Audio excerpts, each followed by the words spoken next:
27th. And I want to thank Terry for inviting me to share. It's always an honor and a privilege to share. I thought I would talk primarily today about the steps and principally about amends. And the reason why I say that is because when I stopped drinking and using, I really kind of grasped pretty quickly. I got popped for a DUI, and I came into the rooms and I would hear your stories, and it was pretty clear to me that I couldn't control and use my drinking and using. I'm the kind of guy that some friend would say, he'd say to me, would you like to have a beer? And of course I'd like to have a beer because it's like a basic food group. And I'd start drinking beer, but I have kind of the Goldilocks syndrome. It's either too hot or too cold. It's never just enough. So I like various forms of accelerant to include cocaine and caught up in this, and I'd see in 3 or 4 days, I'd come up for air in 3 or 4 days. It just happened over and over and over again. So, I come in the rooms and I realize, okay, I got to stop drinking. I got to stop using. Fine. But I don't want to overreact here. I can't use, I can't drink. But like I said, I don't, I saw immediately, I saw the window shades about the steps, and I looked at them and I thought, wow, 4 and 5, that's like confession, and that involves evidence. And, I'm a lawyer. I don't want to do that. That's not the bad part. The bad part is 8 and 9, cause, I'm not stupid.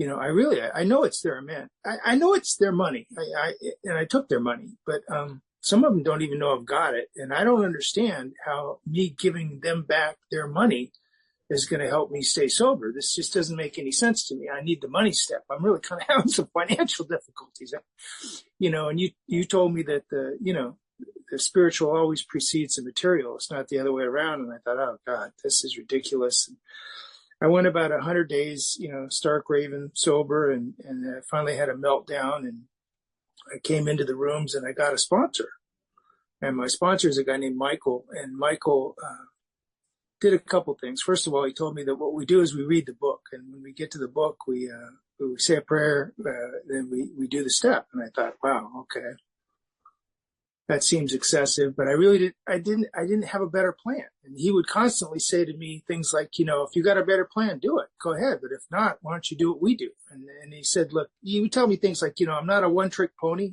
This is kind of it. It's the book. And this is what we do. We say, get in the car, come with us, read the book and do what we do. And I'm like, all right, and I'll give it a shot. But I really, I didn't want to do it because it didn't make any sense to me. It was illogical. It didn't have anything to do with my complex set of social issues, and I was pretty convinced of that. But I was beaten into a state of reasonableness. I really didn't have any options, and so I did the work. And my experience with that is that if you do the work will do you. And that's what happened to me. And it was kind of shocking. I remember that when I got to 4 and 5, it took me a while to do my 4th step. He said it should take me 2 or 3 weeks. It took me about 5 or 6 weeks, and that's because the book says it's simple but not easy. The simple part's the black part, the instructions. The not easy part is my ego, which tries to separate me from you and God, which is impossible, but it seems like it's the only way. And I have this constant sense that I'm trying to separate myself from you. I just want to be different in some way. It's like, we talk the different types of using, and we get all caught up in that. And I would hear people say, God, I'd be up for days and, peering through the window shades, and, or they talk about pukers. There are a lot of pukers. I didn't puke, I didn't hang out in the window shades, cause, I would drink and then do cocaine and other accelerants. I would smoke the occasional recreational opium, which is really relaxing, by the way. But I wanted to be different. I wanted to be apart from you, rather than a part of you. And one of the things that happened to me was I was trying to explain to my sponsor that, hey, I'm sober, and I got it. I got the whole addiction issue. I got it. I've read about it in in the big book and the doctor's opinion, I got it. We're outright mental defectives. I got it. Full flight from reality, and the whole five. I got it. But I'm not the same as you. And he's like, oh, okay. So what's the big deal? It's like I said, I didn't. I wasn't up for days. I didn't peer through the window shades. I didn't puke. I'm not a puker. Everybody's talking about puke. A lot of pukers. I didn't puke. He's like, well, didn't you have this tendency to, you would drink and use, you'd be out for days at a time, and then you would lose control of your bodily functions. And in fact, you used to say you used to poop yourself all the time, right? And I'm like, well, I don't know why you bring that up. I mean, I don't know what that has to do with anything. He goes, well, I mean, you're trying to make a big deal out of this. Like, oh, you didn't puke, but you used to poop yourself. I mean, you think you're better than? You think you're separate and apart from? You're trying to make yourself different from everybody else, and there's no difference. And you just can't see that. Why don't you do what we do and take these steps and see what happens? Like, all right, I'll give it a shot. And we get to the inventory. I read him the inventory. And I sit down with my sponsor, and I'm reading him the inventory in the fifth step. And the first person on my inventory is my father. And he had asked me to kind of follow the directions like it has in the big book, where it talks about on page 65, you got the 3 columns. And, I'm focusing right now on the fear inventory rather than on on the resentment rather than the fear and the sexual misconduct. And so the first column is, I'm resentful at, 2 words, my father. And the second column is the cause. He deserted me. And he stops me, and because the book says he's prepared for a long talk, he's asking me questions, and I explained to him that I'm like, yeah, I'm like 4 or 5 years old at the time when my father left, and I'm growing up in Las Vegas, Nevada. My father was in the Air Force, and he left. It was the early '60s. He went to Vietnam, and he didn't die there, but he stayed there for a long time, for several years, and he did several tours in the Air Force. He joined an outfit called Air America. He met a Thai woman, Lien Thong, and married her apparently before he divorced my mother. And I didn't hear from him for, several decades. I got sober when I was 37, almost 38. It was 3+ decades before I really heard much from my father. And I'd never met my stepmother, Lien Thong, and I have a half sister, Peck, never met her. I was deserted. And, that's a big deal for me. He said, okay. So now I got to identify these, character defects. And I identified that I was angry because I was a young kid. I was angry, and, and I was afraid. I had fear. Those are the 2 things that I identified. And I went on to read the rest of this. I'm getting ready to go on. And he says, well, I got some questions. He said, okay, you got some fear and you got some anger, right? I said, yeah. He said, your father resented you. He deserted you when you were like 4 or 5 years old. And this is decades ago, right? I'm like, yeah. He goes, well, didn't you tell me that before you got sober, you had this plan? You were going to leave, right? I said, yeah. He goes, you were in the Army for a while, and you went through special forces training. You were in SF, and you had a TSSCI clearance. I think you said, yeah. I said you'd acquired some passports. You were working in the Pentagon at the time. You'd acquired these passports, and you neglected to return them when you left the Army, right? I said, yeah. He goes, and I know you didn't call it stealing at the time, but it is stealing. And he said, you didn't give those back, and you were planning on when you left. You were planning on going to Costa Rica because you were going to do some marketing and distribution with some of your friends in Costa Rica, right? But you couldn't go because something about these passports, all your passports that you had that you shouldn't have turned in. You should have turned in. They were current and hadn't expired, but your tourist passport, your blue tourist passport had expired, right? So yeah, he goes, so you were basically planning on deserting because you had a wife and daughter. You're planning on deserting them, right? I'm like, well, I mean, if you look at it that way, and I couldn't look at it that way because that's what in the 5th step, we talk about, we admit it to God, to ourselves, and to another human being, the exact nature of our wrongs. But I couldn't see that. And he's like, well, do you see you're no different than your father? I'm like, well, yeah, okay. I got it. He goes, well, we're going to have to address that at some point in time. And I said, okay. He goes, I noticed that when you wrote down in your resentments, you didn't talk about in relation to your father, you didn't talk about what sometimes is referred to as the prayer to the sick man on page 67. you didn't want to forgive your father. You didn't want to ask God to help you show patience, pity, and tolerance to your father that you resent. I said, no, I didn't add that because I'm not going to forgive him. It's not going to happen. He goes, but you're no better than your father. Yeah, I got it. He goes, well, that's something we're going to have to address later. He goes, but right now, let's start with the amends process. And so,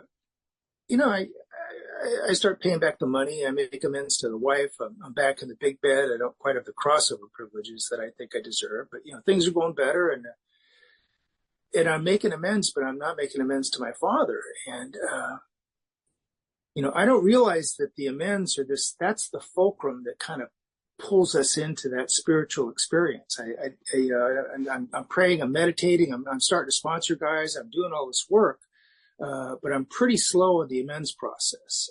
But one of the first things that I did that was pretty significant for amends was my daughter Ashley was born with cerebral palsy. She had a severe seizure disorder, and she couldn't walk, she couldn't talk, and she was fed through a feeding tube, and she used to have to take a lot of anti-seizure medications. And one of the things that I'm not proud of, but it's true, is that before I got sober, and for quite some time after I got sober, I was resentful of my daughter, which is a pathetic thing because this is my daughter, right? And I know inherently I'm not supposed to have that feeling, but I have this feeling like, I have to take care of my daughter. And, she's physically and mentally impaired, and it's a burden to me. And I feel guilty about it because I'm guilty, but I don't know what to do about it. Now I'm working with my sponsor and his sponsor, a guy named Scott Redmond, and we're going through these steps. And he's talking to me about prayer and meditating and trying to be of service to my daughter, and that maybe you'll find out that you really love your daughter, and that's the demonstration of service is really what we're talking about when we're talking about love. That's a demonstration of love. That's the fruit of love. And so I went through this process, and it took a while, but I made amends to my daughter. My daughter was, like I said, she was pretty physically impaired, and I live outside of Los Angeles, California, in a suburb, but we had her in a facility down in San Diego because she was so impacted that she would have these tonic-clonic seizures, many during the day, sometimes 20, 30, just spasms. But every once in a while, she'd have a grand mal seizure. She'd stop breathing, and they'd have to paddle her back to life. And the facility that we had that she could be of service to was at Children's Hospital in San Diego. So that's where she was. So I had to drive down. I had got a conversion van, and we drove down to see her every weekend, and we spend the weekend down with her at the Ronald McDonald House, which is kind of a free place you could stay at the hospital. And I would take her to like the SeaWorld or to the zoo, and she's in a wheelchair. I'd put a little balloon around her chair, and father was restored to a daughter, and a daughter to a father, and that's Alcoholics Anonymous. And I loved her, and it was really cool. And I remember thinking that, well, this is cool. This is something for me, and it really helped me. And I had no understanding of this lack of separation until I started sponsoring a guy. And the guy that I started sponsoring was a guy named Stephen. And when he read his inventory to me, and he says that I can share this part of it, he was resentful of his son, Evan, because his son had cerebral palsy with a seizure disorder. And I'm thinking, oh, shit, what are the odds of that? And I've had, special needs kids before that I've, sponsored their parents before, but this was the first one. And he's talking about like he resented Evan like I resented Ashley. And what we did is we sat down, we read this big book, and we went through the 12 steps of Alcoholics Anonymous. And those are just a set of spiritual exercises that are designed to allow each individual to find, develop, and maintain a conscious contact with his or her understanding and relationship with a higher power. And we did that. And, a father was restored to a son, and a son to a father. And that's AA. And that's CA or any 12-step program. I mean, it's an amazing thing that I just, it really caught me and impacted me a lot. And, but I'm not making amends to my father. That's not going to happen. And this went on for a while. And I'm sponsoring guys, and my sponsor's not really. He's not giving me a hard time about it. But every few months, he's like, "How's it going with your father?" I'm like, "Good." He goes, "Well, have you been praying and meditating and asked for guidance and direction?" Yeah. He goes, "What's coming to you?" I said, "Nothing." Nothing. I'm not getting any memos. Nothing. He goes, "Well." He goes, "Just pray and meditate. It'll happen." He goes, "Things are going better with your daughter, right?" I said, "Yeah. The wife, everything's going better, and then Evan's doing well." And then, I got sober in '96, and in 2004, I got a call, and it was in the middle of the night, and woke up my wife and me, and we had to go down to the hospital because my daughter Ashley's had a seizure, and she's in ICU. And this had happened many times before, but she was pretty tough. And we drive down there, and I see her, and she's all hooked up. She's got all the everything, it's just all this machinery. And I looked at her, and I went over, and I gave her a kiss, and I brushed her hair, and I told baby it's going to be okay. But it wasn't going to be okay. And there were several doctors there, and they were waiting, and they came, took us outside, and they explained that, your daughter's not going to make it. She's not going to be okay. And I'm like, "What are you talking about?" I said, she's tough. I mean, we've seen this happen before. It's going to be okay. And it's, "No, you don't understand. Your daughter's had renal failure, and basically because she's been on so much seizure medication for so long that her liver and her kidneys have failed, which is it's interesting. You would think we would know as addicts that because you use substances, you can only use these substances for so long before the internal organs will just they don't work anymore, right?" And but I'm upset about this, and I'm praying and meditating, but what I'm doing is I'm arguing, and I'm pissed off at God, and I'm like, this is bullshit. I was a bad guy. I did a lot of bad stuff, but I've made amends to my daughter, and my daughter and we're together now, and and she's never hurt anybody. This is how, I'm talking to God, like, how could you do this to me? And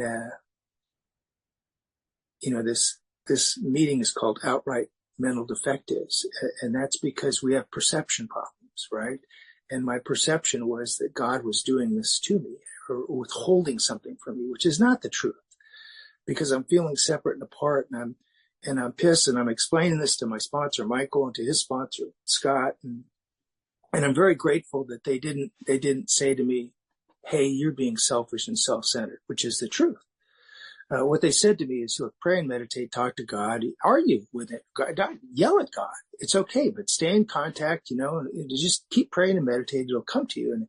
And after a few days, what came to me was I realized I was being selfish and self-centered. What was going on was I was more concerned with the fact that I was going to lose my daughter than with the fact that my daughter was going to die. And what I came to realize that my daughter, she was exhausted. I mean, she was just exhausted, and she could never talk, but she could, if you've ever had a special kids needs kid, they can like talk with their eyes. And, she was just tired, and she was ready to go. And I realized after time that my job was to be her father in this world or the next. And, I was able to do that, with my daughter, and she passed away, and then Evan passed away several years later. And what I came to realize, and this took me a while, is my sponsor, Scott Redmond, used to talk about, the connective tissue that we have spiritually.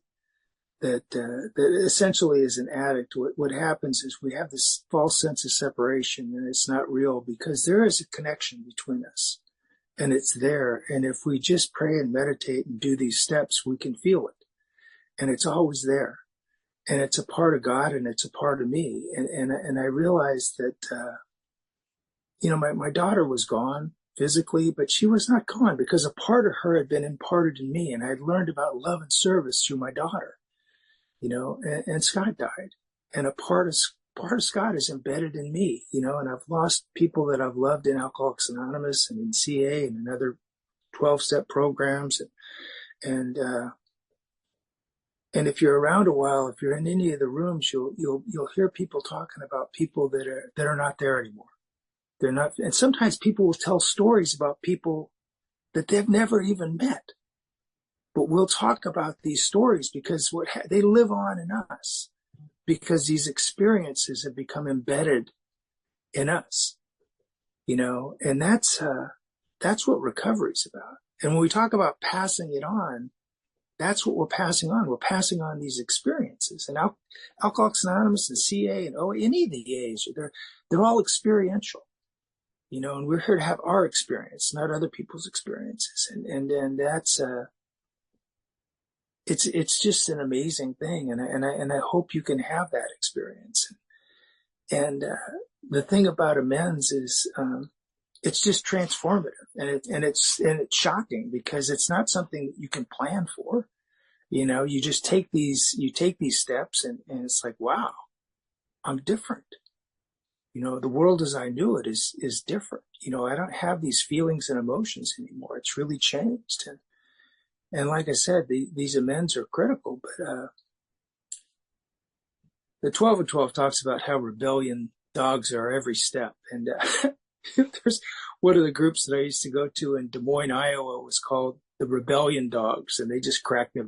They had T-shirts. They were the Rebellion Dogs, and I get it, man, because it's like, I know we're supposed to. I know this is critical. I know we can die, but we don't want to overreact, right? And we certainly don't want to get over sober. I'm not like an extra credit guy. I'm just not. It's like, what is it that Ralph and Roddy talk about, having a well-whooped ass? And that sounds awful. I mean, I don't want a well-whooped ass. I don't want a well-whooped ass. But the problem is that it's the price of admission. It's the gateway to grace, but I can't see it, until I get on the other side of that. Like I said, I'm not making amends to my father. Just because I hate him, I just hate him. And I hate the fact that, I'm like him. That's what really pisses me off. And so I'm talking to my sponsor, and I'm just having this casual conversation with him, and I'm explaining to him that I'm not going to be at my home group on Monday night because I have to go up to Anchorage, Alaska. I had to do, I'm a trial lawyer. At the time, I'm doing some depositions to get ready for a trial, and I got to depose these experts, and I'll be gone for a few days. And he gets all excited. He lights up like a Christmas tree. He goes, "Oh man, that's great. You'll make amends to your father." And I had forgotten that I had just mentioned to Michael that my father at the time was living in Wasilla, Alaska, which is about 30 miles outside of Anchorage, and now my sponsor is connecting two clearly unrelated dots, and I got to tell you, if you're new, it's annoying as hell. They will do this. You think they're not paying attention. Sometimes these little sons, they'll take notes, they'll remind you of stuff that happened years ago, right? And I'm like, whoa. No, this is business, Michael. This has nothing to do with recovery. Everything has everything to do with recovery. You just don't realize it yet. He goes, and I'm like, well, I don't know. He goes, well, do it or don't.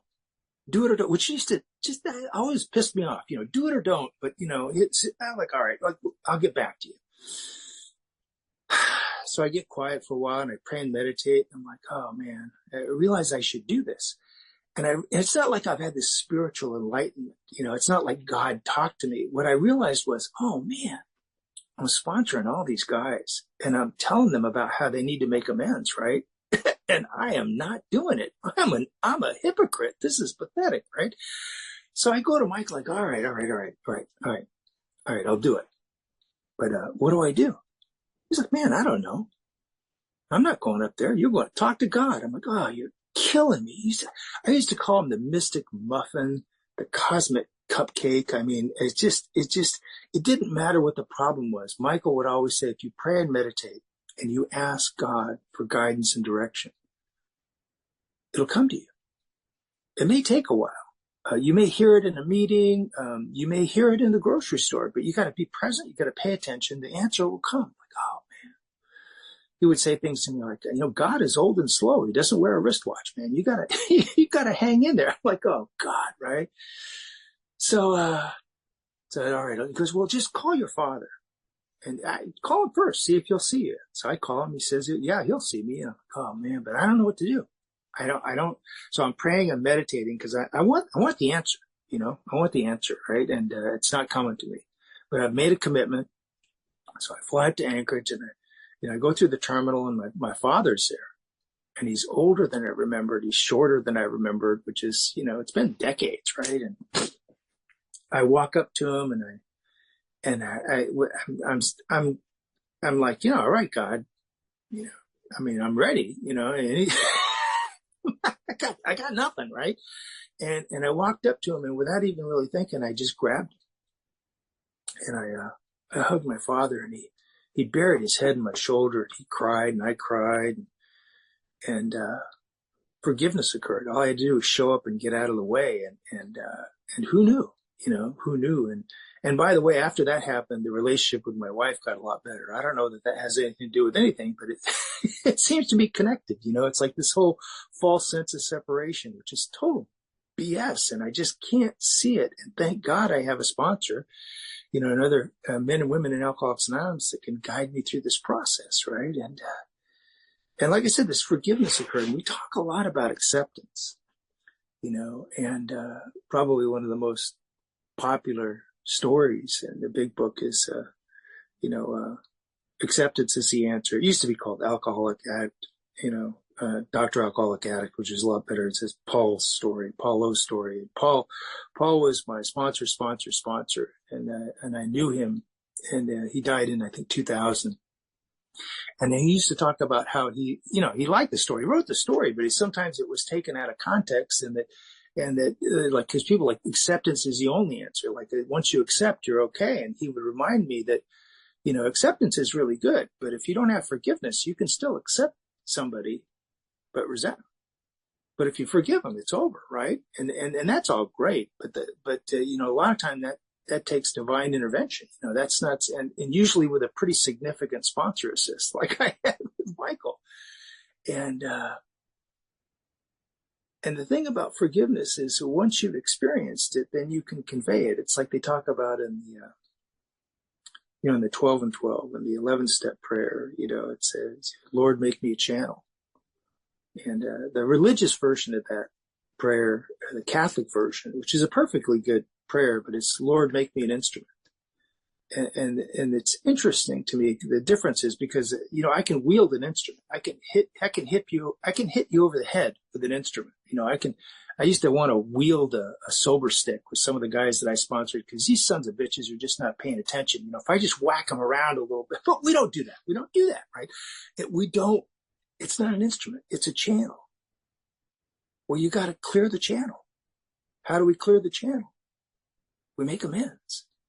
A lot of times we get caught up in the fifth step, and it's interesting because you'll talk to people a lot of these, particularly at workshops, they're like, they want to talk about there's got to be a better way to write this inventory. If I just write and read this inventory, I'll get this relief. I've read the fifth step promises. I'm at one with yeah, that's all great. Okay.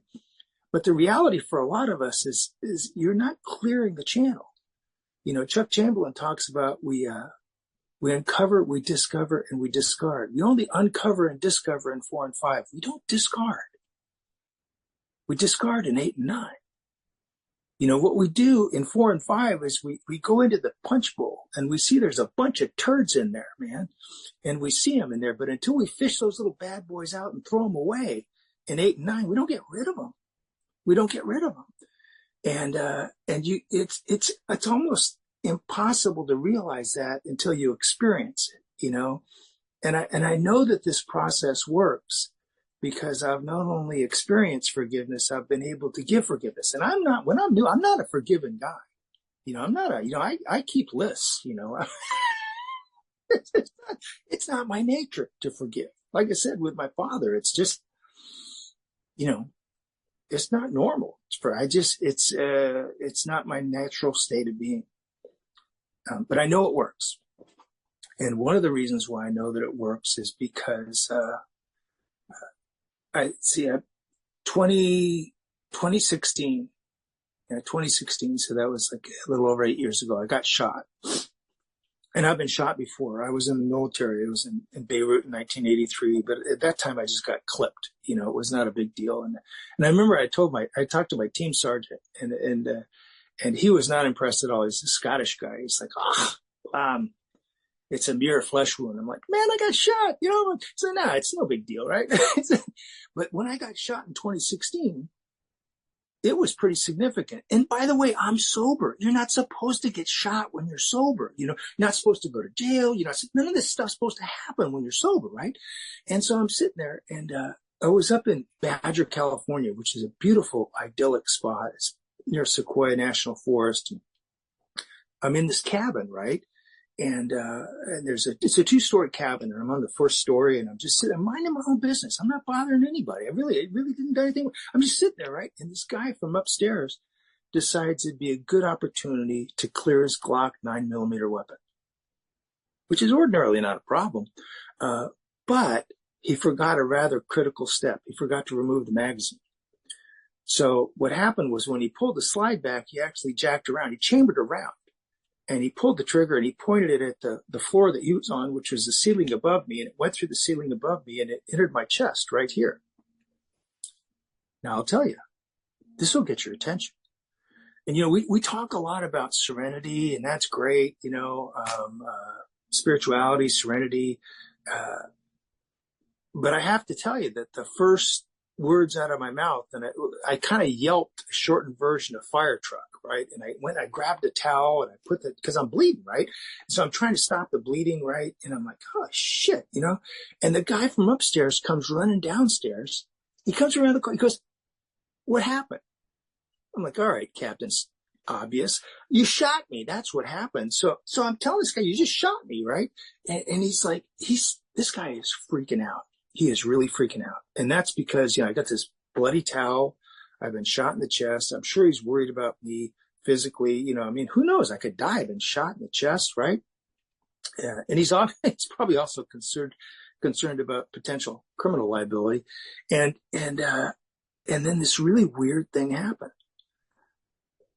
You know, this is 2016. So, you know, I was coming up on 20 years of sobriety.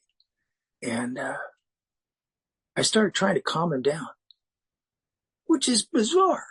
You know, because, I mean, if this had happened like 21 years before, I would have been 10 different shades of pissed off. I don't know what your idea of a justified resentment is, but getting shot, man, that ought to be pretty high on the list, right?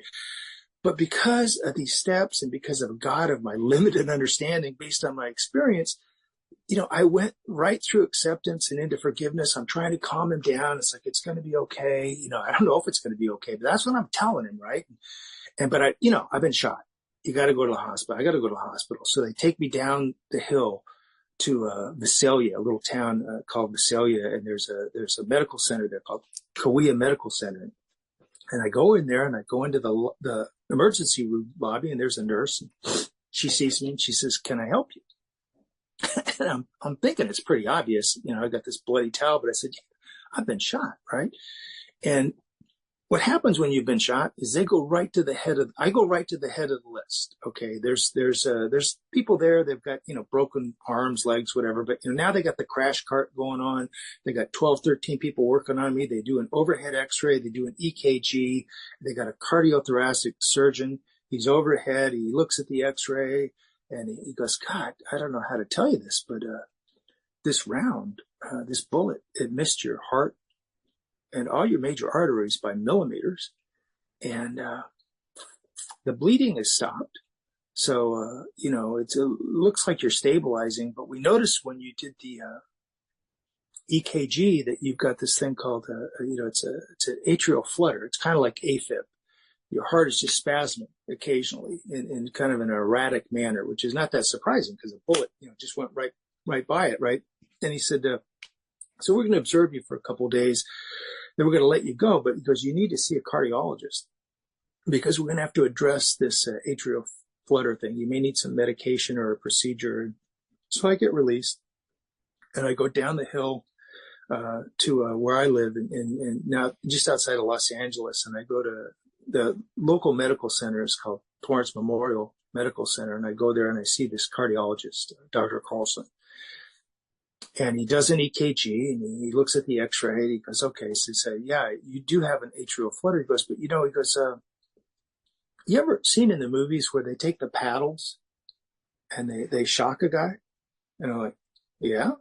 He goes, well, that's barbaric. We would never do that to you. What we're going to do with you is we're going to take these pads and they're hooked to leads that are hooked to electrodes. And what we're going to do is we're going to hit you with a jolt of electricity. That will stop your heart.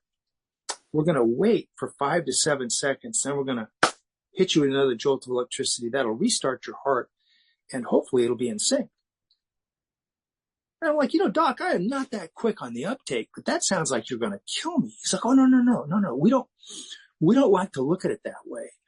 It's a controlled medical procedure. I've done it hundreds of times. I'll be in the hospital with you. And by the way, before the procedure occurs, we're going to have an anesthesiologist. He's going to come in. The anesthesiologist will give you something that will make you comfortable. So I'm like, I go from you're going to kill me to apparently I am going to get comfortable. And this is like a free pass, right? I'm like, I talked to my sponsor. My sponsor's cool with this, right? I'm like, yeah. All right, Doc, let's do this thing, baby. Right. So I got the gown on. My ass is hanging out the back. I got the IV on. I got the electrodes on. And I'm sitting there and Dr. Carlson's right here. And the anesthesiologist, he walks in, right? He's got a syringe of comfortable. Right. So I'm pretty excited, right? Because he's my new best buddy, right? And he comes up in front of me and he starts talking to me and I don't really remember any of the conversation. And the next thing I know is Dr. Carlson's leaning over. He's like, how you doing?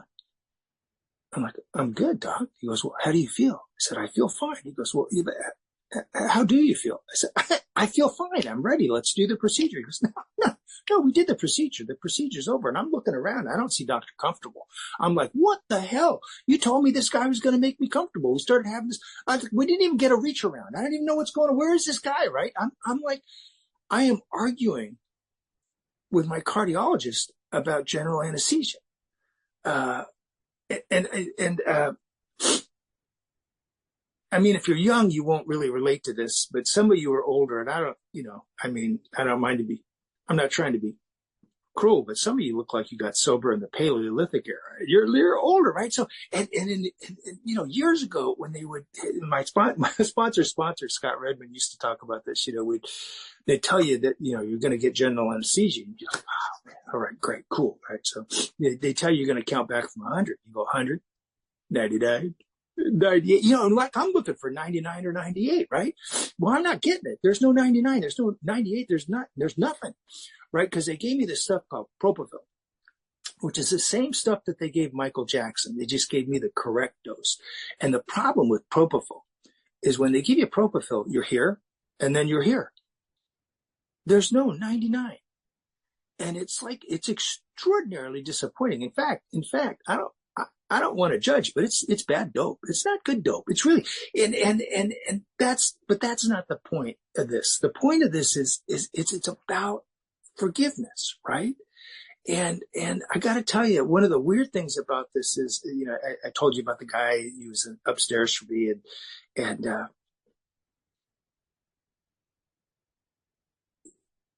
recovery is such a weird thing because, you always look back and you see these things that they're unrelated, but they're related. And we have a tendency to think that people do things to us, like they did it to me. But a lot of times stuff just happens. And I just happen to be in the blast radius of what happened, and my only job is to respond appropriately.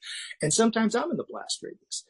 And I got to tell you, if you're new, hopefully you'll read the big book. The 12 and 12 has some interesting conversation in chapter 10. And it's about, talks a lot about the various forms of inventory, but it also has a little discussion about how many of us like to take the occasional retreat. We go to a safe, secure, serene environment where we can really kind of chill out for a while. Maybe we'll go talk to somebody who's been sober for a while, who can give us some guidance and maybe some 12-step work, or maybe even like sometimes a priest, a religious person, or a spiritual person. There's all kinds of, there's yoga retreats. There's all kinds. But the point of a retreat is it's a safe, secure, serene environment. I got shot on an AA retreat. Yeah. And that's it. That I was leading the retreat. I'd given a talk the night before on unity, which I thought was a damn good talk, but apparently this guy was not paying attention. And I was scheduled, this is no shit, I'm scheduled to give a talk on acceptance and forgiveness the night before I got shot, right? Yeah, right. Only in sobriety, right? But here's the best part. The best part was the guy that shot me, I sponsor him. Yeah, just let that settle in for a while. And by the way, I tell you, the only people that like that story more than addicts and alcoholics are Al-Anons. And I don't mean to judge, but like the Al-Anons are like, oh, they shot his sponsor. How cool. No, that's not cool. But anyway, it's just what happened to me. It's just what happened to me, and I got to tell you, you sit there, you think, and like, here's the other thing that's weird. It's like, so I'm giving a talk out of town, like, I don't know, 6, 7, 8 months after I got shot, and I'm telling this story. And when you give these talks, they always thank you after the talk. And apparently that's what we're told to do, even if we don't like the talk. So we thank the talk, thank the guy that gave the talk. So you got this whole long line of people, right? And after a while, this elderly woman comes up to me, and she shakes my hand and says, thank you for your talk. I really appreciate your talk. And then she doesn't let go, right? She holds my hand. She pulls me in real close. And she says, I know why God saved you that day when you got shot. And I thought, oh, wow, okay, I guess we're going to have one of these moments, right? So I just I've been taught, just say thank you. And she says, obviously, God saved you because God had more work for you to do for us. And I thought, well, that's really sweet. I'm not sure if my sponsor or my sponsees would agree with that, but I've been taught, I said, well, thank you, ma'am. I really appreciate that. Right. So there's some more people. And then after a while, there's this really old guy, and he's like a World War II cap on, and he's got a cane, and he's kind of, and he finally gets up to me, and he shakes my hand, and he says, thank you for the talk. And he, like the older woman, he doesn't let go, right? He hangs on, he leans in real close. He goes, I know that God saved you. And I'm like, all right, we're going to have another moment. All right, just be cool, Lamb. Just say thank you. And he goes, I know why. I said, why is that? He goes, yeah, only the good die young. And he laughs, and he's just cracking up. He's always just cracking up, right? And I'm sitting there thinking, well, that's not exactly what I was looking for. But then I thought, man, I think he's right. He may be right. Who knows, right? And I got to tell you, the thing about sobriety is like, stuff happens, man. And sometimes, like, is it good? Is it bad? It's like, man, we don't know. We don't know. Clearly, stuff from time to time sucks. At the moment of being shot, that just sucks. I mean, that's, and if you're new and you're thinking, oh my God, this sucks, I got news for you. It does. It does. Being new sucks. My suggestion is embrace the suck. Just lean into it, man. It's just going to be 2 or 3 minutes of your story at some point in time. If you stay with us, if you get in the car, if you go with us, if you do what we do, if you read the book, if you do these things that you don't believe in, what'll happen is you'll have results that you can't deny. And then you'll be unable to not pass it on. I believe that. I really do. I've experienced that. It's like, man, I was when I was new, I was surly. I didn't want to be here. I would come in the rooms, and the old timers would say, Lamb, just sit in the corner and, for God's sakes, don't talk to any newcomers because they still have hope. I mean, it was grim, man. I just didn't want to be here because I was an outright mental defective. My perception hadn't changed. I hadn't had an experience sufficient to reorient my mind, and the thing is, you don't even have to try to do it. Just do these steps. I mean, they seem so unrelated. It's so bizarre. I still think about it from time to time. I say, what happened? What happened? I mean, who knows? I mean, it is bizarre. And if you're new, the other thing I want to tell you is you're with us now. You're with us now. And if you're new, you might be thinking, well, I don't know if I want to be with us. I mean, we're pretty weird. We are weird. We're like your weird uncles and brothers, and we are. But after a while, we're going to grow on you. We really are, because we are entertaining as hell. We do some of the most weirdest stuff you've ever seen in your life. And the point is, if you can not drift into morbid reflection, if you can keep it as, keep it, like my sponsor, Scott used to say, keep it one step above the horizon, and try to stay out of self. By one of the guys that I loved that passed away, Sandy Beach.